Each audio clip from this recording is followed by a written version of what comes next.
guys, welcome to i-tutor Academy. In today's session, we will discuss about evolution of CSR legislation in India. In last session, we discussed the meaning of CSR. It was very important session. You just follow it.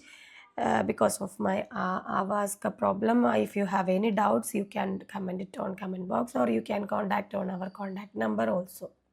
Okay. The major development in the revolution of CSR from voluntary practice to regulatory mechanism are summarized in this box. Okay.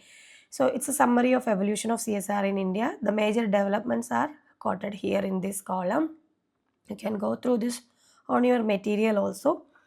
Long tradition of philanthropy and social activities. Issuance of CSR voluntary guidelines are there in 2009. It included ethical functioning, human rights, workers' rights, environmental consideration, stakeholders' welfare.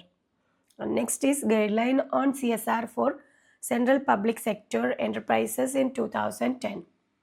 After that, National Voluntary Guideline for Social, Environmental and Economic Responsibilities of Business 2011. It included 9 principles of CSR based on the apply or explain approach. Next is enactment of section 135 of the Companies Act 2013 to make CSR spending and disclosure mandatory. Okay, hope it's clear. And next is National Voluntary Guideline. The National Voluntary Guideline on Social, Environmental and Economic Responsibilities of Business were laid down by the Ministry of Corporate Affairs to help the corporate to formulate objectives, keeping in consideration their impact on stakeholders and environment. The 9 principles of National Voluntary Guidelines, there is 9 principles. First one is business should conduct and govern themselves with ethics, transparency and accountability.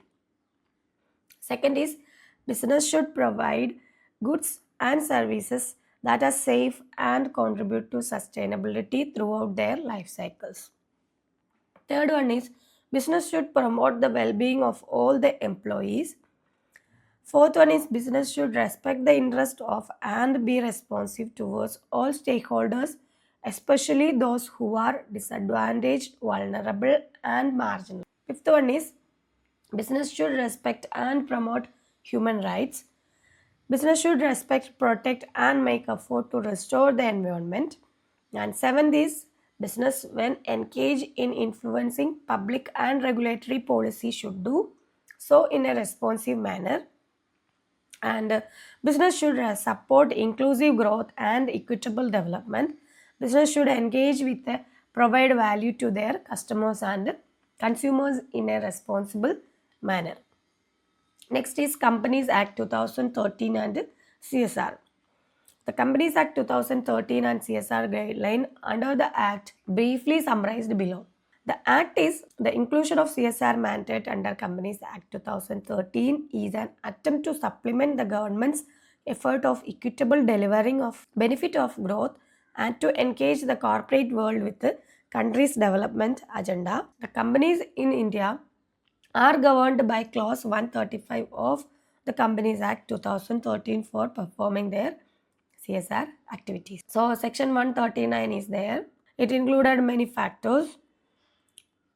So, companies with an annual turnover of 1000 crore INR and more, or net worth of 500 crore and more, or a net profit of 5 crores and more, shall constitute a CSR committee of the board consisting of 3 or more directors, of which one will be an independent director.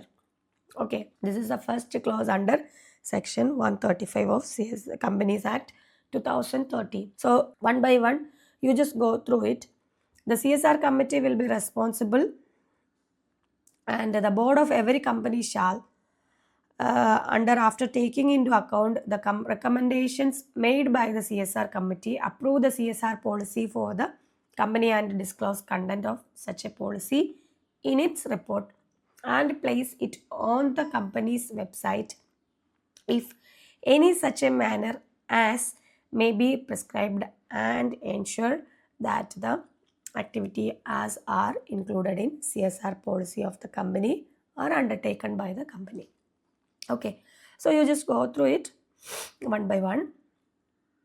Though Section 135 makes CSR spending and reporting mandatory, it gives flexible to the companies to choose the CSR activity from the list of activity that the corporate can potentially undertake. Then there is CSR rule also there. 2014, a set of rule framed under this section 135. So you can go through that, and CSR committees, CSR policies are there under that.